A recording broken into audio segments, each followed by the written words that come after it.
ہاں، جرم وفا دیکھیے کس کس پہ ہے ثابت، وہ سارے خطا کار سردار کھڑے ہیں۔ شہری نے دروازہ کھٹکھٹایا، پھر دھکیل دیا۔ شیرو کوچ پہ آڑا ترچھا لیٹا تھا، نگاہیں پھیر کر بگڑے تاثرات کے ساتھ اسے دیکھا جو چوکھٹ پہ کھڑی تھی۔ باب کٹ سنہرے بال چونچ کی طرح دونوں اطراف میں آگے کو آتے، آنکھوں میں ہمدردی تھی۔ مجھے افسوس ہے جو تمہارے ساتھ ہوا۔ بہت شکریہ، اس نے تلخی سے کہہ کر چہرہ پھیر لیا، پھر چن کر واپس دیکھ کر۔ بھائی کو تو نہیں پتا؟ میں بالکل بھی ان لوگوں میں سے نہیں ہوں جو کسی کی پشت پر اس کی شکایت لگاتے ہیں۔ مسز کاردار نے بتا دیا ہو تو وہ الگ بات ہے، ویسے وہ انگلیاں بالوں میں اوپر سے نیچے لاتے ہوئے سوچ کر کہنے لگی، ان کو ایک دم کیسے پتہ چل گیا کہ ڈرگس تمہارے ہی کمرے میں ہوں گی؟ لو، ممی کے لیے چہرہ پڑھنا کیا مشکل ہے؟ تمہارا چہرہ تو آتے ساتھ ہی پڑھ چکی تھی کئی دفعہ۔ میں تو یہ سوچ کر حیران ہوں کہ وہ ٹھیک بیٹھی تھی اسٹڈی میں۔ پھر اچانک ذرا وقفہ دیا۔ تمہارے دوست کے جاتے ہی ان کو کیا ہو گیا؟ نوشروہ نے چونک کر اسے دیکھا۔ سعدی کے جاتے ہی؟ ہاں، وہی تمہارا دوست کافی دیر بیٹھا رہا ممی کے ساتھ، اچھی گپ شپ ہے تمہاری ممی سے، وہاں بھی اس کا ذکر ہوتا رہتا ہے۔ ممی کا تو آنے کا پروگرام بھی نہیں تھا، یہ تو ہم شام کی چائے پی رہے تھے جب ممی کو کوئی میسج آیا، شاید اسی کا تھا، تو انہوں نے فوراً آنے کا پلان بنا لیا۔ شاید کوئی ضروری بات ہوگی جسے ممی کو مطلع کرنا ضروری ہوگا۔ بہت سمجھنے والے انداز میں سر ہلاتی وہ واپس پلٹی، پھر ذرا سی گردن موڑ کر اسے دیکھا، آنکھیں سکیڑ کر کافی ہمدردی سے۔ شیرو، تمہیں نہیں لگتا کہ تمہیں اپنے جیسوں سے دوستی کرنی چاہیے؟ کہاں تم کہاں وہ، اور باہر چلی گئی۔ نوشیروہ الجھا سا اسے جاتا دیکھتا رہا، پھر ایک دم اٹھا۔ شہری نے کچن سے جھانک کر دیکھا، وہ ممی کے کمرے کی طرف جا رہا تھا۔ وہ پرسکون سا مسکرا دی۔ شیرو کے دوست کا تو داخلہ اس گھر میں بند ہوا کہ ہوا۔ نوشیروہ اندر آیا۔ جواہرات باتھ روم میں تھی، موبائل بیڈ سائڈ پر پڑا تھا۔ اس نے احتیاط سے باتھ روم کے دروازے کو دیکھتے موبائل اٹھایا اور پیغامات کھولے۔ سعدی کے نام سے اکا دکا پیغام تھے۔ وہ سر جھٹکتا فون رکھنے لگا، پھر کسی خیال کے تحت رکا۔ باتھ روم کا دروازہ اب بھی بند تھا۔ وہ فون ہاتھ میں لیے چمکتی اسکرین پہ چند بٹن اور دبانے لگا۔ جی میل کھولی۔ جواہرات کی میل سامنے تھی۔ ذرا سا صفحہ اوپر کیا اور یہ رہا سعدی کی میلز کا تھریڈ، اوپر نیچے تمام گفتگو، گویا مکالمہ۔ شیرو کیا کر رہا ہے آج کل؟ ڈرگس تو نہیں لے رہا؟ کسی سے دوستی ہے؟ ڈرگس تو نہیں لے رہا؟ پڑھائی کیسی جا رہی ہے؟ ڈرگس تو نہیں لے رہا؟ جواہرات کے طویل سوال اور سعدی کے مختصر جواب، مگر جواب برحق جواب ہوتے ہیں۔ جیسے جیسے پرانے پیغام کھلتے گئے اس کا خون سمٹ کر چہرے پہ آتا گیا، لب بھیج گئے۔ وہ تولے سے بال تھپ تھپاتی باہر نکلی تو ٹٹک کر رک گئی۔ شیرو کا لال بھبکا چہرہ موبائل کی لائٹ میں دہک رہا تھا۔ وہ تولیہ پھینک کر قریب آئی، نرمی سے پکارا، کیا دیکھ رہے ہو؟ اس نے شعلہ بار نگاہیں اٹھائیں، اسکرین سامنے لہرائی۔ جواہرات نے اسکرین کو نہیں دیکھا، وہ بے چینی سے اس کا چہرہ دیکھ رہی تھی۔ وہ میری جاسوسی کرتا تھا آپ کے لیے؟ شیرو، تم دوبارہ ڈرگز نہیں لوگے، تم نے مجھ سے وعدہ کیا تھا۔ اس نے شیرو کا بازو تھاما۔ نہیں لوں گا، نہیں لوں گا، کتنی دفعہ بتاؤں، مگر اسے میں چھوڑوں گا نہیں۔ موبائل بیڈ پہ پھینکا اور بازو غصے سے چھڑاتا باہر نکل گیا۔ جواہرات نے فون اٹھایا اور سعدی کا نمبر نکالا، کال بٹن پہ ہاتھ رکھا، پھر رک گئی۔ وہ ڈرگز نہیں لے گا، یہ تسلی تھی تو دوستوں کے آپس کے معاملے میں اسے پڑھنے کی کیا ضرورت تھی؟ شانے ذرا اچکا کر اس نے فون پرے ڈال دیا۔ اب نہ وہ میں ہوں نہ تو ہے، وہ ماضی ہے فراز، جیسے دو سائے تمنا کے سرابوں میں ملے۔ گرما گرم پکوڑوں کی مہک سارے میں پھیلی تھی۔ زمر اپنے مخصوص صوفے پہ بیٹھی تھی، سیم اس کے پیروں کے قریب کارپٹ پہ بلاکس جوڑ توڑ رہا تھا۔ حنین کافی پرجوش سی برتن لگا رہی تھی۔ زمر کو دیکھتی تو شرما کر مسکرا دیتی، وہ بھی مسکرا دیتی۔ فارس اب بھی آیا تھا اور سوائے سلام کے کچھ نہیں بولا۔ سلام میں بھی وقفہ دیا کہ زمر کی لونگ دیکھ کر وہ ذرا سا رکا تھا، پھر ریموٹ اٹھا کر چینل بدلنے لگا۔ آفس سے آیا تھا، کوٹ ٹائی سب ہٹ تھا۔ یہ اچھی لگ رہی ہے۔ ندرت کچن سے ادھر آئیں تو صوفے سے کچھ اٹھاتے ہوئے زمر کی بدلی ہوئی لونگ دیکھی۔ حنین نے ذرا بلند آواز میں تبصرہ کرتے پلیٹیں لگائیں، یہ پپھو کو ان کی کسی پرانی اسٹوڈنٹ نے گفٹ کی ہے، ساتھ میں ایک نوٹ بھی تھا، میں نے بھی پڑھا وہ نوٹ۔ ویسے پپھو، آپ نے اس کی لکھائی نہیں پہچانی؟ ماموں لے نا۔ ساتھ ہی ماموں کو پلیٹ پکڑائی۔ اس نے بنا کسی تاثر کے سنجیدگی سے پلیٹ لے کر سائڈ پہ رکھ دی۔ پکوڑے ابھی کڑاہی میں ہی تھے۔ نہیں، اتنا پیپر ورک ہوتا ہے، پہچاننا مشکل ہوتا ہے، زمر سادگی سے ندرت کو آہستہ آواز میں بتا رہی تھی۔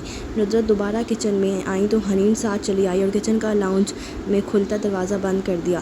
کرائم میں پکوڑا ڈالتی ندرت نے مڑ کر اسے دیکھا۔ دروازہ کیوں بند کیا؟ تاکہ ہیرو ہیروئن سے اپنے پرپوزل پر تبادلہ خیال کرے اور آپ درمیان میں انٹری نہ دیں۔ دھواں لاؤنج میں جا رہا تھا۔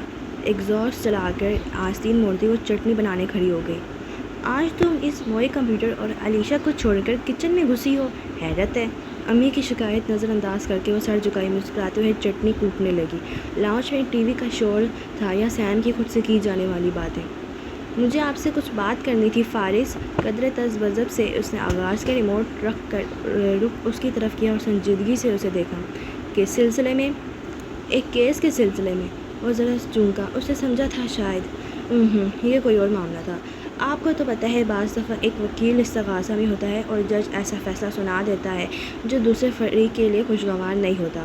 رک کر الفاظ ادا کیے، فارس نے سر ہلا کر ساری بات ریکارڈ کی۔ یعنی آم کی وجہ سے کسی کو سزا ہو جاتی ہے؟ پھر؟ وہ ذرا دیر کو چپ ہوئی۔ میرے ایک کیس کا فیصلہ اسی طرح تھا۔ مجرم کا بھائی اس سے خوش نہیں تھا اور وہ اس کا اظہار بھی کر چکا۔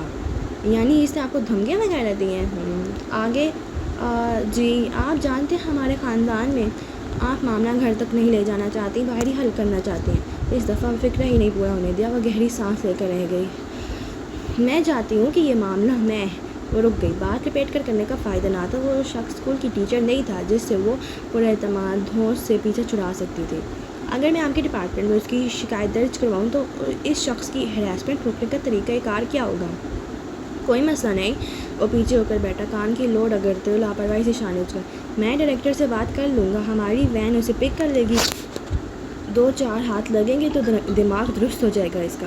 زمر کی آنکھیں بے یقینی سے پھیلی، فوراً نفی میں سر ہلایا۔ نہیں پلیز، میں تشدد پہ یقین نہیں رکھتی۔ یہ مسئلہ بات چیت سے حل ہو سکتا ہے۔ سب کے اندر اچھائی کا عنصر ہوتا ہے، ہمیں صرف اسے باہر لانے کی ضرورت ہوتی ہے۔ آپ 2 گھنٹے کے لیے اسے میرے لڑکوں کے حوالے کر دیں، ساری اندر کی اچھائی باہر آ جائے گی۔ پھر اس کے تاثرات دیکھ کر ٹھہر گیا۔ اس سے پہلے کہ وہ اسے یہ ذکر ہی بھول جانے کا کہہ دیتی، وہ قدرے نرمی سے بولا۔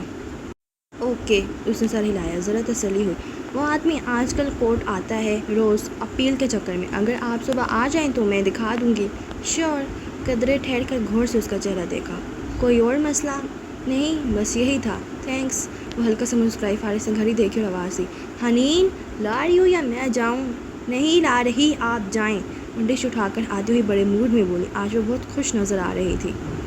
خالی ہاتھوں کو کبھی غور سے دیکھا ہے فراز؟ کس طرح لوگ لکیروں سے نکل جاتے ہیں۔ پکوڑے ختم ہو گئے، زمر چلی گئی۔ امی نماز پڑھنے کمرے میں گئیں تو فارس ان کے پاس چلا گیا۔ اب حنین تھی اور آن لائن ہوئی علیشہ۔ میرا مسئلہ تو حل ہو گیا، اسے چہکتے ہوئے اطلاع دی۔ علیشہ عادتاً ہنسی۔ ہمت کی یا زیادہ ہمت والا ڈھونڈا؟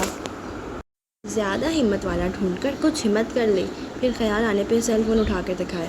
یہ دیکھو، مجھے گفٹ ملا۔ واو، برینڈ نیو۔ وہ بھی پرجوش سی ہو کر آگے دیکھنے لگی۔ ہاں، اور ابھی بہت کچھ ہے۔ ایک امیر انکل ہیں ہمارے احباب میں، وہ کالر جھاڑ کر بولی۔ واقعی؟ اور وہ کون ہیں؟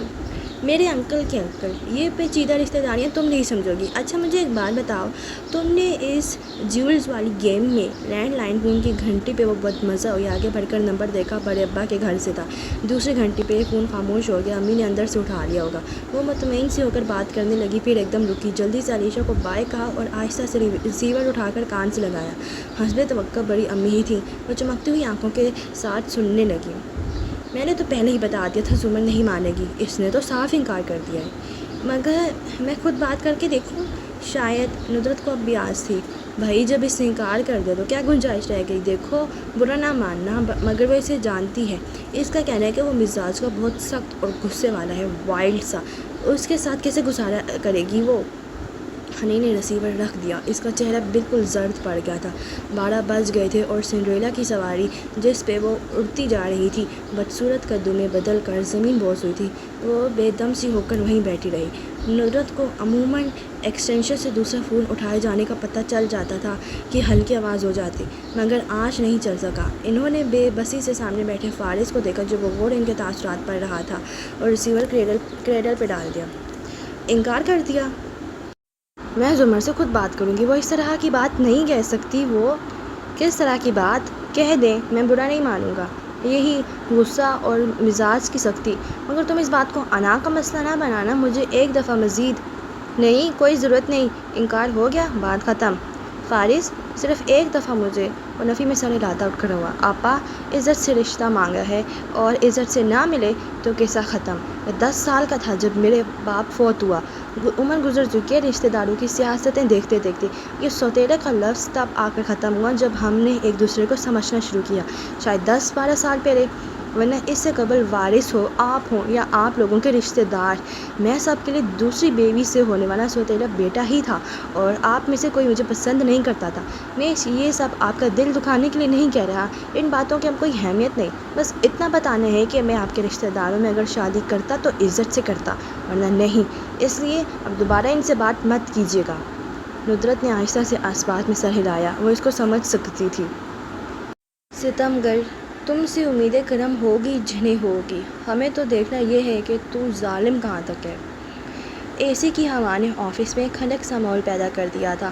زمر نے بات کا آغاز کرنے سے پہلے تمام فائلز اوپر تلے کر کے ایک طرف رکھیں، پھر کرسی پہ پیچھے ہو کر بیٹھی اور گہری سانس لے کر میز کی دوسری جانب موجود اس ہینڈسم آدمی کو دیکھا جو ٹانگ پہ ٹانگ رکھ کر بیٹھا تھا، گردن ذرا جھکائے، ہاتھ میں پکڑے موبائل پہ کچھ ٹائپ کرتا، جل لگے بال پیچھے کو سیٹ کے، تنے آبرو۔ سعدی نے جو اس کا ذکر کر کے تاثر دیا تھا وہ کسی بہت خوش اخلاق اور عاجز آدمی کا تھا۔ یہ آدمی اس سے مختلف لگا تھا زمر کو۔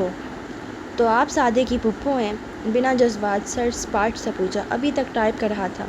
جی کاردار صاحب، اس نے سر کو ہلکا سا خم دیا۔ اس لحاظ سے میں یہ سمجھتی ہوں کہ آپ کچھ پروفیشنل کریٹیسی کا مظاہرہ کریں گے۔ آپ کے کلائنٹ نے میرے ڈرائیور کو لوٹنے کی کوشش کی، پھر اسے گولی مار دی۔ گولی چل گئی، اس نے ضبط سے تصحیح کی، اور پھر اس نے پولیس کے سامنے اعتراف بھی کر لیا۔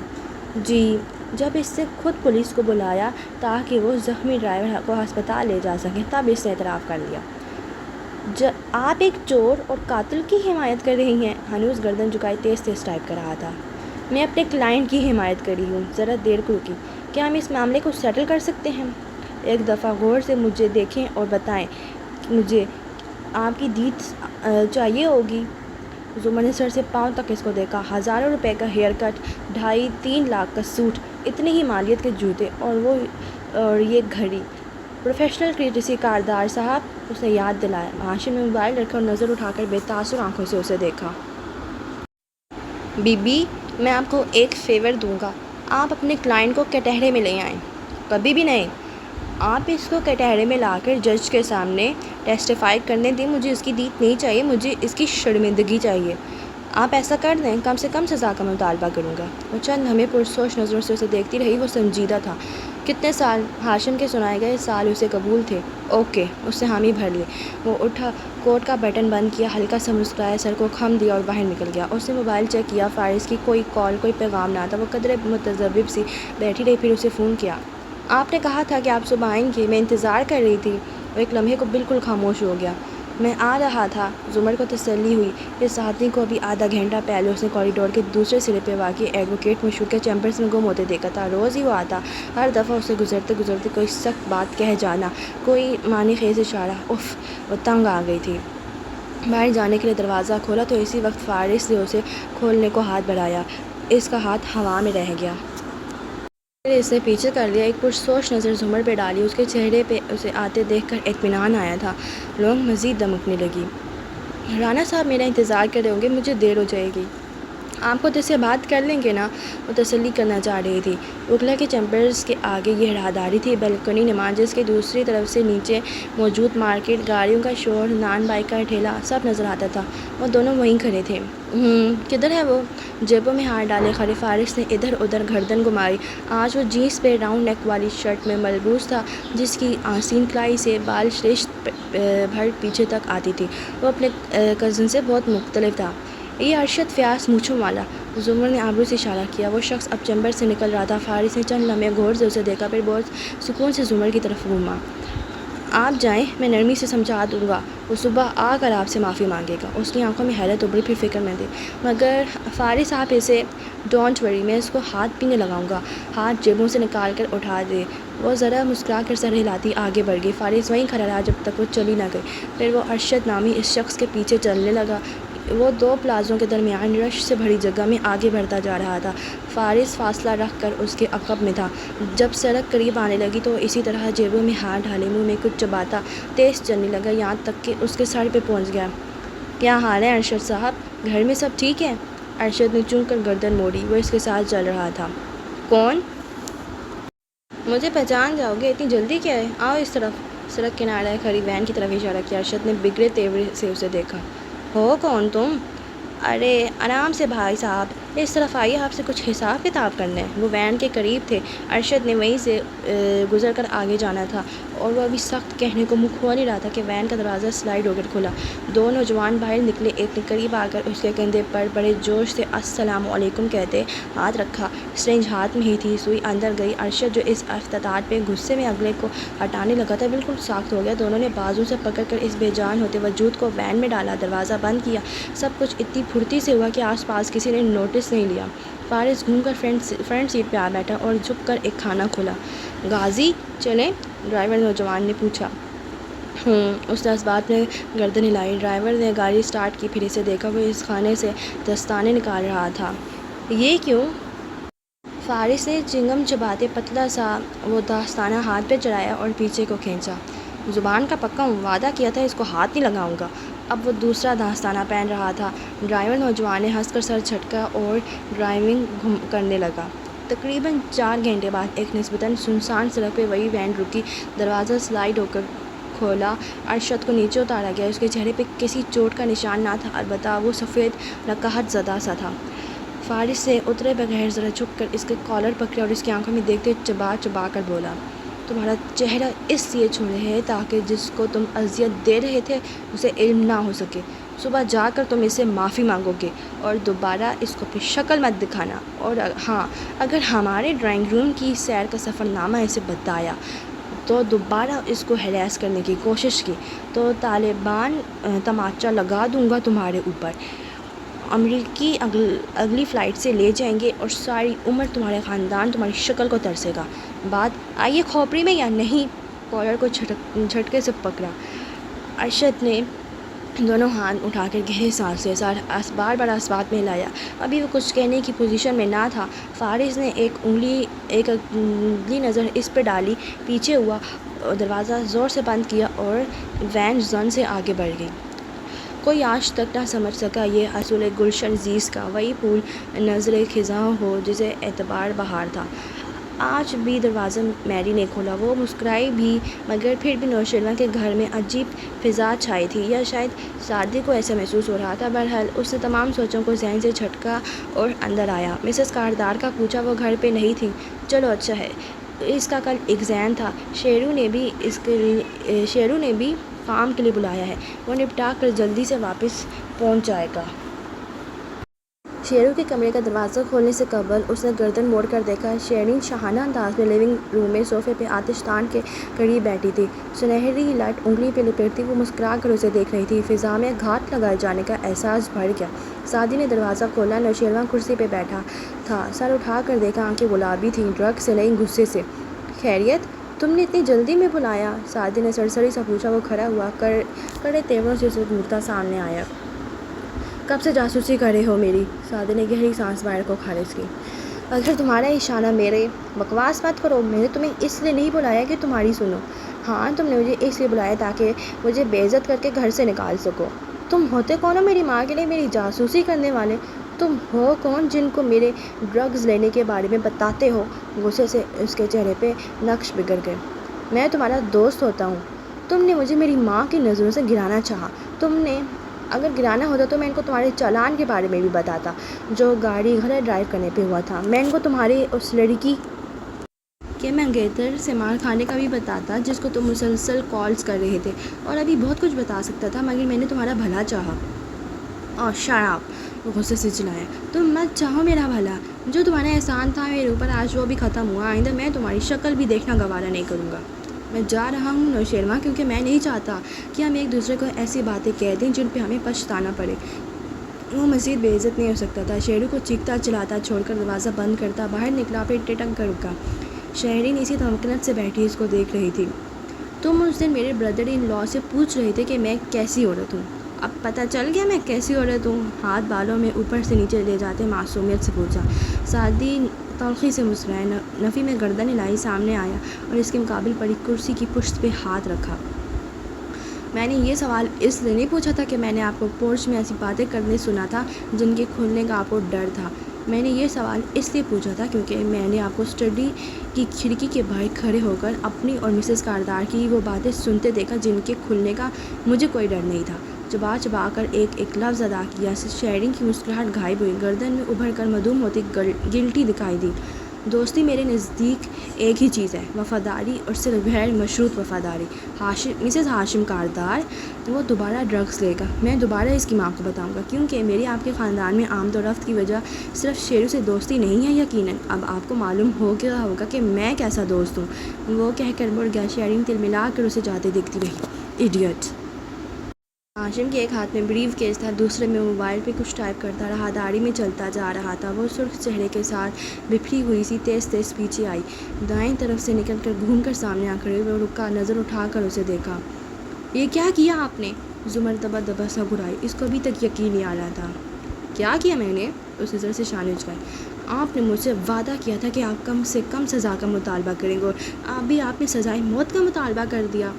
میں نے وعدہ کیا تھا۔ کیا ثبوت ہے آپ کے پاس؟ کوئی کاغذ، کوئی دستخط؟ زمر کے اندر جو جوار بھاٹا پکنے لگا، بامشکل ضبط کر کے نفرت سے اس کو دیکھا۔ آپ نے مجھے زبان دی تھی۔ نہیں، میں نے آپ کو سبق دیا تھا کہ کبھی استغاثہ کے ساتھ بغیر تحریری کاغذ کے ڈیل نہیں کیا کرتے۔ وہ پرسکون تھا، دوبارہ سے فون پہ ٹائپ کرنے لگا۔ میں آپ کے کہنے پہ میں اس کو کٹہرے میں لے کے آئی اور آپ نے کیا کیا میرے ساتھ؟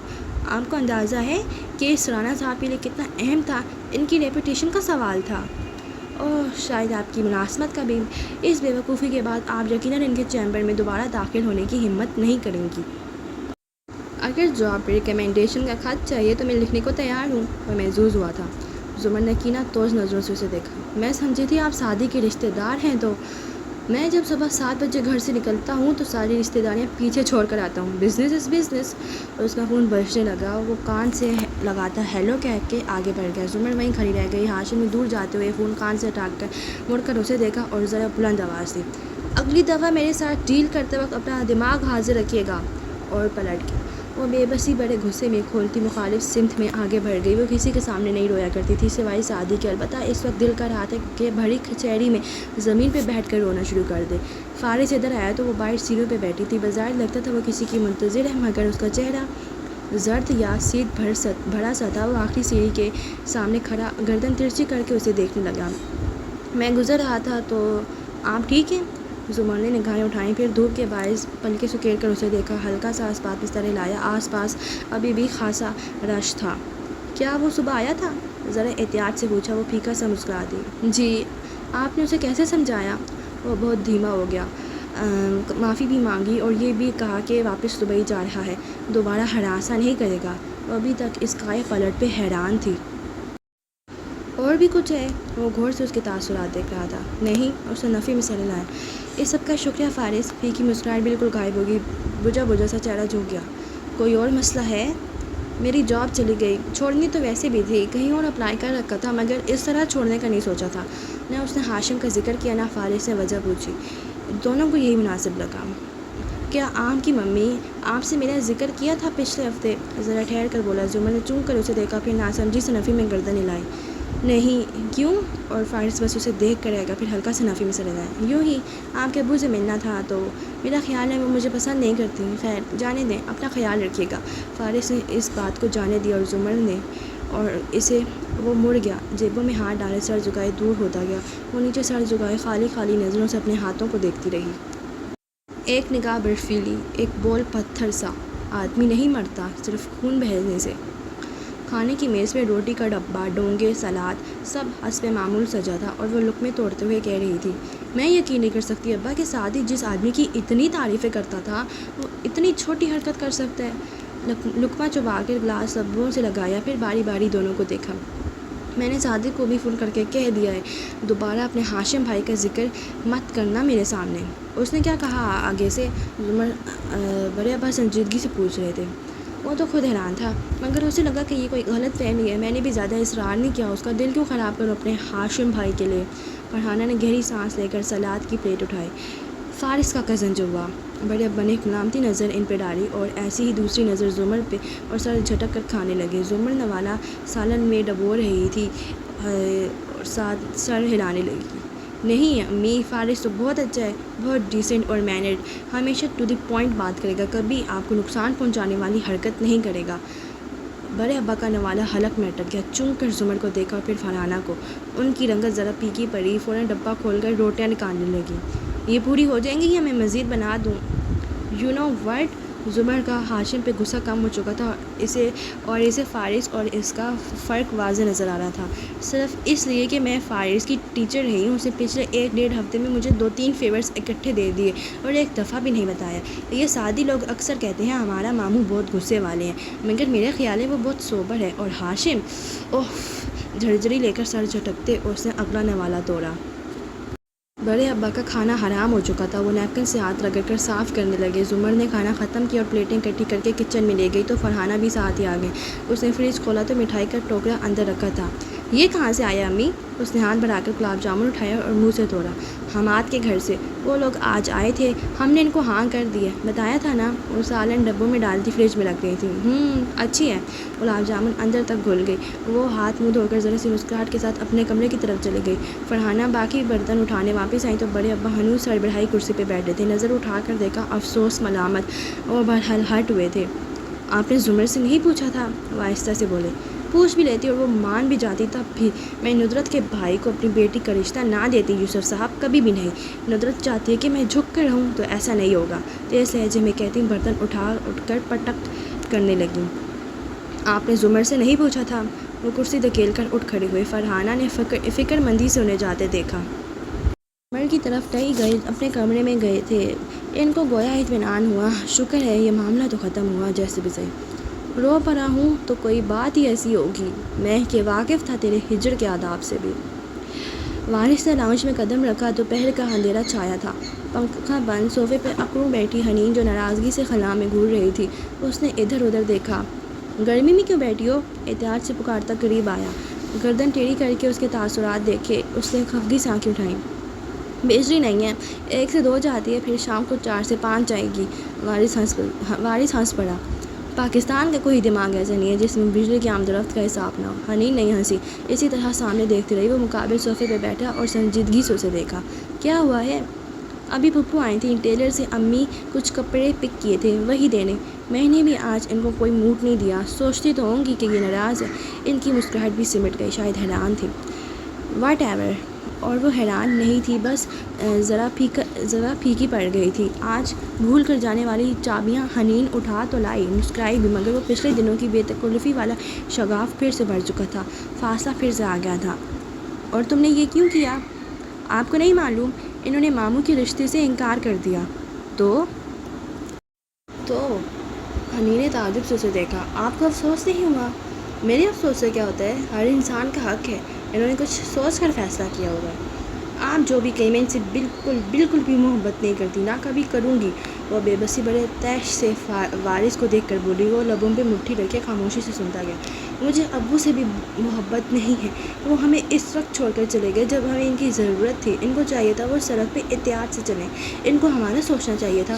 وہ سر جھکا کر کہہ رہی تھی اور اس کی آواز میں نمی تھی۔ میں پھپھو کو جب بھی دیکھتی تھی مجھے ان میں ابو نظر آتے تھے، مجھے لگتا تھا ہم کبھی دوست نہیں بن سکتے، میں اور پھپھو کبھی بھی نہیں۔ اگر ہم قریب آئے تو وہ مجھ سے چھن جائیں گی، مگر پچھلے کچھ دنوں میں مجھے لگنے لگا کہ ایسا نہیں ہوگا، پھر ایسا ہی ہو گیا۔ اب میرا کوئی بھی فرینڈ نہیں ہے، میں دوبارہ کبھی ان کے پاس کوئی مسئلہ لے کر نہیں جاؤں گی۔ سر جھکائے، اس کے آنسو ٹپ ٹپ گر رہے تھے۔ فارس کے رشتے کو انکار کرنے کا یہ مطلب نہیں کہ وہ تم سے کم محبت کرنے لگی ہے۔ آپ جو بھی کہیں، ہم کبھی دوست نہیں بن سکتے۔ اچھا، کہیں باہر چل کر کچھ کھاتے ہیں؟ وہ چابی اٹھاتا کھڑا ہوا۔ مجھے نہیں کھانا کچھ۔ غصے سے سر جھٹکا، ہنوز دراز تھی، شاید ساری دنیا سے۔ چلو خیر، میں تو چاہ رہا تھا کہ اس بولان ریسٹورنٹ میں جا کر مٹن کڑھائی ہی بنواتے ہیں۔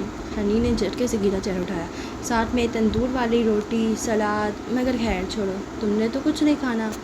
مٹن کڑھائی کچھ میں نہیں آتی؟ اچھا، چہرہ جلدی جلدی رگڑ کر وہ پیروں میں چپل گھسیٹتی اٹھ کر اندر بھاگی، ساتھ ہی آوازیں بھی دے رہی تھی۔ امی امی، ماموں کہہ رہے ہیں ہم کھانے پہ باہر۔ وہ مسکرا کر کار سٹارٹ کرنے باہر نکل گیا۔ یہ سانپوں کی بستی ہے، ذرا دیکھ کر چل بسی، یہاں کا ہر شخص بڑے پیار سے رستا ہے۔ ایئرپورٹ سے گھر تک کا سارا راستہ دونوں خاموش رہے۔ جب کاردار قصر کے سامنے رکی تو جواہرات نے ڈرائیور کو مخاطب کیا، تم باہر جاؤ۔ شہری نے جو اترنے کی تیاری میں تھی چونک کر اسے دیکھا، سن گلاسز اوپر کر کے بالوں میں ٹکائے ڈرائیور اتر گیا تو جواہرات نے مسکرا کر گردن اس کی طرف موڑی۔ اگلی دفعہ نوشیروان کو مجھ پہ شک کروانے یا میرے کانٹیکٹس کے خلاف بھرنے سے پہلے 101 دفعہ سوچنا، کیونکہ یہ آخری موقع ہے جب میں نے نظر انداز کیا، وہ بھی صرف اس لیے کہ تم دو 1 سال سے زیادہ اس گھر میں نہیں ٹکتی مجھے نظر آ رہی ہو۔ سو یہ مختصر وقت میں تمہارے لیے نہ خوشگوار نہیں بناؤں گی، نہ تم میرے لیے بنانا۔ میں چاہتی تو ہاشم کو بتا دیتی کہ تم اپنی خالہ کے گھر اتنا کیوں جاتی ہو، مگر میں اپنے بیٹے کی مختصر سی شادی شدہ زندگی خراب نہیں کرنا چاہتی، اس لیے نہیں بتاؤں گی کہ تمہاری خالہ کے بیٹے کے ذکر پہ تمہارا رنگ کس طرح سفید پڑتا ہے، جیسے ابھی پڑ رہا ہے۔ کلیئر؟ مسکرا کر ٹھنڈے برف لہجے میں کہہ کر دروازے کی طرف مڑی۔ شہری نے تھوک نگلا، پھر گردن تان کر کہنے کی کوشش کی، ہاشم جانتا ہے وہ میرا دوست تھا۔ بالکل، ہاشم یہی جانتے کہ وہ تمہارا دوست تھا۔ شہری مسکرا کر کہتی وہ باہر نکل گئی۔ شہری نے آنکھیں بند کر کے کھولیں۔ بوٹکس کی ماری بوڑھیا اور خود بھی مسکراہٹ چہرے پہ لاتی باہر آ گئی۔ بے اعتبار شخص تھا وہ، وار کر گیا لیکن میرے شعور کو بیدار کر گیا۔ کچہری میں معمول کی چہل پہل تھی۔ ہاشم نے موبائل پہ بات کرتے ہوئے آفس کا دروازہ کھولا اور اندر آیا۔ آس پاس کی میزوں کو نظر انداز کرتا آخری ڈیسک کی طرف بڑھ گیا۔ ہاں تم مجھے کام ختم کر کے اطلاع کر دو، 2 گھنٹے تک لازمی۔ موبائل بند کر کے کرسی کھینچی، سامنے دیکھا اور رک گیا۔ وہ کرسی پہ ٹیک لگائے بیٹھی مسکرا کر اسے دیکھ رہی تھی۔ گھنگریالے بال جوڑے میں بندھے تھے، صرف ایک لٹ کو گال چھو رہی تھی۔ ہاشم کی نظریں بے اختیار میز پہ رکھی نیم پلیٹ پہ جھکی۔ میں تعارف خود ہی کروا دیتی ہوں، پبلک ڈسٹرکٹ پروسیکیوٹر زمر یوسف خان۔ 2 ہفتے پہلے میری تقرری ہوئی ہے اور شاید 1 ماہ قبل آپ سے آخری ملاقات ہوئی تھی، بھولے تو نہیں ہوں گے آپ مجھے؟ ہاشم نے بے اختیار ہنس دیا۔ ہنستے ہنستے نفی میں سر ہلایا اور بہت محظوظ ہونے والے انداز میں اسے دیکھا۔ یعنی آپ کو میری وجہ سے نئی جاب مل گئی؟ گڈ، تو پھر کس کیس کے سلسلے میں آپ آئے ہیں کاردار صاحب؟ وہ مسکرا کر کہتے ہاتھ ملا کر میز پہ رکھے آگے ہوئی۔ میرا خیال ہے مستقبل میں ہمیں بہت سے کیسز یہیں بیٹھ کر طے کر دیں گے، اس لیے کیوں نہ پہلے آپ مجھے اچھی سی چائے پلوائیں بغیر شوگر کے۔ وہ ابھی تک لطف اندوز ہو رہا تھا۔ زمر سرد سا مسکرائی۔ شور، میرے ڈیسک پہ چائے کا سامان ہر وقت موجود ہوتا ہے، آپ کو اب یہاں خود چائے بنانے کی عادت ڈالنی ہوگی، مگر ذرا ڈھنگ سے، کیونکہ پہلی چائے میں آپ کے لیے بنا دوں گی بغیر شوگر کے، کہہ کر وہ اٹھی اور کیٹلی اٹھائی۔ ہاشم کونڈی کرسی کے ہاتھے پہ رکھے گردن اٹھا کر اسے چائے بناتے دیکھتا رہا۔ اب کیس پہ بات کر لیتے ہیں کاردار صاحب۔ کپ اس کے سامنے رکھتے زمر نے چینی دان سے 2 چمچ نکالے، اس کو دیکھا، چائے میں انڈیلے اور چمچ فرش پہ رکھ دیا، پھر کرسی پہ آ کے بیٹھی اور بولی، یقین کیجیے میرا دماغ آج بالکل حاضر ہے۔ ہاشم پھر سے ہنس دیا، دل ہی دل میں دل ملاتے ہوئے۔ 5 سال بعد بھی وہ اسی طرح بوفے ٹیبلز کے ساتھ کھڑا ہنس کر کسی سے بات کر رہا تھا، اور بے خیالی میں اس کو دیکھتی زمر ذرا چونکی۔ ارد گرد شادی کا فنکشن جو ماضی کی دھول میں دھندلا گیا ہو اب واضح تھا۔ اس نے ایک ہاتھ سے کن پٹی مسی اور کرب سے آنکھیں بند کی۔ حنین میٹھا لینے جا چکی تھی، مگر جو کڑوا وہ کہہ کر گئی تھی اس کا اثر اب بھی باقی تھا۔ یہ رشتہ کب مانگا گیا، انکار کب ہوا، اسے یہ نہیں معلوم تھا، مگر ایک بات صاف نظر آنے لگی۔ وہ جو 4 سال سے یہ سوچتے رہے کہ فارس نے اس کے ساتھ ایسا کیوں کیا، تو اس کا جواب مل گیا تھا۔ اس نے انتقام لیا تھا، ٹھکرائے جانے کا انتقام۔ میں تمہیں صرف 1 گولی ماروں گا، دل میں، یہی کہا تھا اس نے۔ اسے سب یاد تھا۔ انتقام تھا تو انتقام ہی صحیح، میں تمہیں صرف 1 گولی ماروں گا زمر، صرف 1 گولی۔ ایک نہج پہ پہنچ کر اس نے موبائل پہ کال ملا کر اسے کان سے لگایا۔ بصیرت صاحب، سوری میں آپ کو غلط وقت پہ تنگ کر رہی ہوں، مجھے ایک کیس فائل چاہیے۔ جی، پبلک ریکارڈز کے علاوہ بھی جو آپ کے پاس ہو اس کیس سے متعلق۔ جی، سارا باکس بھجوا دیجیے، میں اپنے ملازم کو بھیجتی ہوں آپ کی طرف۔ وہ پوچھ رہے تھے کہ اسے کون سا کیس چاہیے۔ زمر نے گہری سانس لی، دور کھڑے کرن اور حماد کو اپنے جواں بچوں اور دولہا دلہن کے ساتھ مسکرا کر فوٹو اترواتے دیکھا اور بولی تو آواز یک ٹھنڈا تھی، سرکار بنام فارس غازی۔ اس نے فون بند کیا اور سامنے دیکھنے لگی۔ چہرہ اب سپاٹ تھا اور ذہن قدرے مجتمع تھا۔ دور حنین سویٹ ڈش ٹیبل پہ پلیٹ میں کچھ نکال رہی تھی۔ کن آنکھوں سے وہ قریب کھڑے ہاشم کو کسی سے بات کرتے دیکھ رہی تھی۔ وہ آہستہ آہستہ نکالتی رہی یہاں تک کہ ہاشم کا مخاطب مڑ کر تو اس تک آئی۔ وہ اسے دیکھ کے بس ہلکا سا مسکرائے۔ مجھے آپ سے یہ کہنا تھا کہ اپنے پیالے میں چمچ چلاتے اور چمچ کو دیکھتے وہ ٹھہر ٹھہر کر بولی کہ مجھے بھی بہت افسوس ہے آپ کے فادر کی ڈیتھ کا۔ مجھے ان کے جنازے پہ آنا چاہیے تھا مگر میں نہیں آ سکی۔ آئی ایم سوری ہاشم بھائی۔ نگاہیں اٹھا کر اسے دیکھا۔ اس نے سر کے خم سے تعزیت وصول کی۔ اٹس اوکے، مگر تمہیں آنا چاہیے تھا حنین۔ سعدی تو آیا تھا، اس وقت نہ صحیح بعد میں آنا چاہیے تھا، لیکن اس کے بعد تم لوگوں نے ہماری طرف آنا چھوڑ دیا۔ بالکل۔ آخری لفظ ادا کرتے ہاشم کے حلق میں کچھ اٹکا، گردن میں ابھر کر مدھوم ہوتی گئی تھی، آنکھوں میں چوم جانے کا احساس۔ حنین اگر متوجہ ہوتی تو محسوس کر لیتی۔ آئی ایم سوری، وہ سر جھکائے کہہ کر بڑھ گئی۔ واپس میٹھے کی جگہ پہ آئی تو سعدی وانگ کھڑا تھا۔ آہستہ سے بولا، ہاشم بھائی کیا کر رہے تھے؟ اس نے اداس آنکھوں سے اسے دیکھا۔ میں ان سے معذرت کر رہی تھی کہ ان کی والد کی وفات پہ نہیں آ سکی۔ مجھے آنا چاہیے تھا اور اس سے پہلے انہوں نے بھی معذرت کی۔ انہوں نے کہا کہ انہیں افسوس ہے۔ سعدی نے پیالے میں سفالے کا چمچ الٹتے ہوئے تلخی سے سر جھٹکا۔ کتنا آسان ہے حنین، 1.5 سال بعد ایک شادی کی تقریب میں آ کر کہہ دینا کہ مجھے افسوس ہے۔ حنین نے یاسر سے اسے دیکھا۔ انہیں افسوس ہے، واقعی ہے۔ اگلی دفعہ جب وہ تمہیں کہیں کہ ان کو افسوس ہے تو ان سے کہنا افسوس کافی نہیں ہوتا۔ وہ سنجیدگی سے کہتا پلٹ گیا۔ وہ اب زمر کی ٹیبل کی طرف جا رہا تھا۔ حنین دل محسوس کر وہیں کھڑی رہ گئی۔ کیا وہ ساری زندگی اسی نقطے پر کھڑی رہے گی؟ کیا وہ بھی پھپھو کی طرح کبھی آگے نہیں بڑھ سکے گی؟ اس کا ذہن پل بھر کو اپنے ارد گرد سے ہٹتا گیا۔ دل و دماغ پر کوئی دھند سی چھا رہی تھی، سیاہ رات میں سنہری دھند۔ اس کا ذہن اس دھند میں ڈوبتا گیا۔ کس دھند میں ڈوبتا گیا اب یہ تو آپ کو کل ہی پتہ چلے گا، کیونکہ یہاں پہ آج ہمارے چیپٹر کا اینڈ ہو چکا ہے اور باقی اگلا چیپٹر میں کل سے پڑھوں گی۔ تو تب تک کے لیے اللہ حافظ۔ اور اگر آپ کو آج کے ایپیسوڈ پسند آئی ہو تو میرے ویڈیو کو لائک کر دیں، کمنٹ کر دیں، میرے چینل کو سبسکرائب کر کے بیل آئیکن بھی پریس کر دیں تاکہ ناول کی ساری آنے والی ایپیسوڈ آپ تک پہنچیں۔